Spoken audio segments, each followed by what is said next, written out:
見到我手上面啦揸住呢個球板啦，仲有咧呢3條咧就係小柱啊，一睇就知道咧我係玩緊板球啦。咁但係要深入了解呢個項目同埋佢嘅賽例咧，梗係要問下 Adrian 啦。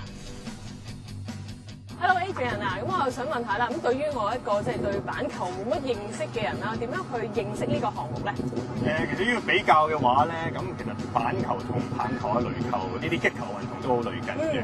咁傳統上我哋都係11個人嘅比賽嚟嘅。咁但係今次香港舉辦呢個6人板球木球賽咧，咁就係一個6人木球賽嚟嘅。咁無論個節奏啊同埋刺激性都會快啲同埋緊湊啲咯。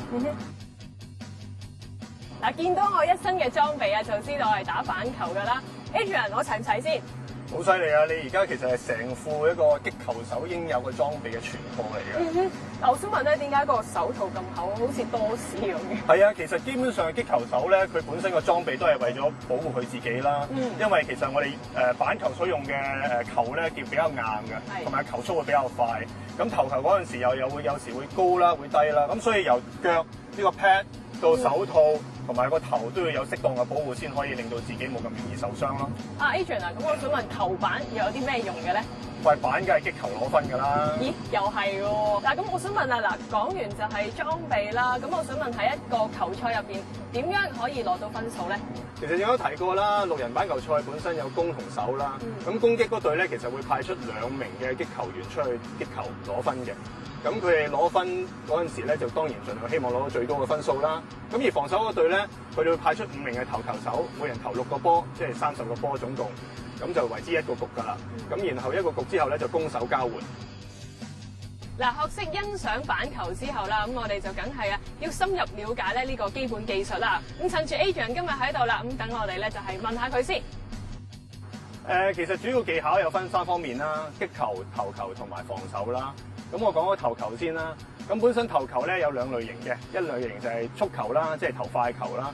另外一方面咧就投變化球。咁其實2種投球方式咧，其實都係最主要咧，希望想擊球手犯錯，等佢哋打唔中啦。譬如個波直接打中後邊嗰3寸門嘅話，咁擊球手可以出局啦。又或者令到個擊球手打個波上天，俾我哋啲防守球員接到，佢又可以出局嘅。咁至於擊球方面啊，當然佢哋個最主要目的就唔想令人出局啦，同埋攞分啦。咁正話講過，其實投球嗰陣時候咧就會彈地個波，咁個波彈地可能會彈短啦，又可能彈高啦。咁就擊球手方面咧，就用佢哋嘅技巧咧，咁就去根據唔同嘅呢個長短，就去打個波出去，盡量攞分嘅。咁至於防守方面啦，防守就係話希望盡量將擊球手呢個佢得分嘅程度減低啦。另外就希望佢哋即係可以接到個波，令到擊球手出局。今集咧就唔該晒 Adrian 啦，幫我哋介紹呢個板球運動㗎。咁下一集 Evan咧就會係睇下一班小朋友點解咧咁中意玩板球啊！